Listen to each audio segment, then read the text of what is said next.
একদিন একজন পাইলট খরগোশের ঘরের উপরে প্লেন দাঁড় করিয়ে দেয়। এই জন্য খরগোশটা অনেক রেগে ঘর থেকে বের হয়ে সোজা প্লেনের উপরে উঠে যায়। আমারে চিনচ? কিন্তু খরগোশটা প্লেনের মধ্যে কাউকেই খুঁজে পাচ্ছিল না। তোর মরণের চুলকানি উঠছে। এই জন্য খরগোশটা পাইলটের সিটে গিয়ে বসে প্লেনটাকে উড়ানোর নাটক করতে শুরু করে দেয়।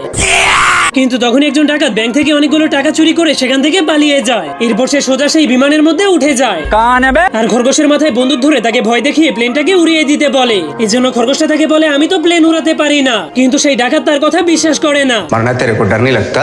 আমারে মাফ করে দে হুজুর। এই জন্য খরগোশটা এতগুলো বাটন দেখে বুঝতেই পারছিল না যে প্লেনটাকে কিভাবে চালু করতে হবে, যার কারণে সে উল্টাপাল্টা একটা বাটনে চাপ দিয়ে প্লেনটাকে স্টার্ট করে দেয়। কিন্তু সে ভুল করে প্লেনটাকে গাড়ির রাস্তায় নিয়ে যায়।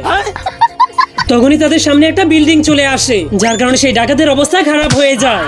এরপর খরগোশটা প্লেনটাকে উড়াতে উড়াতে চাঁদের কাছে নিয়ে যায়। এই জন্য সে হঠাৎ করে প্লেনটাকে নিচের দিকে ঘুরিয়ে দেয়, যার কারণে ডাকাতের অবস্থা। এই জন্য ডাকাত অনেক রেগে খরগোশটার কাছে চলে যায়।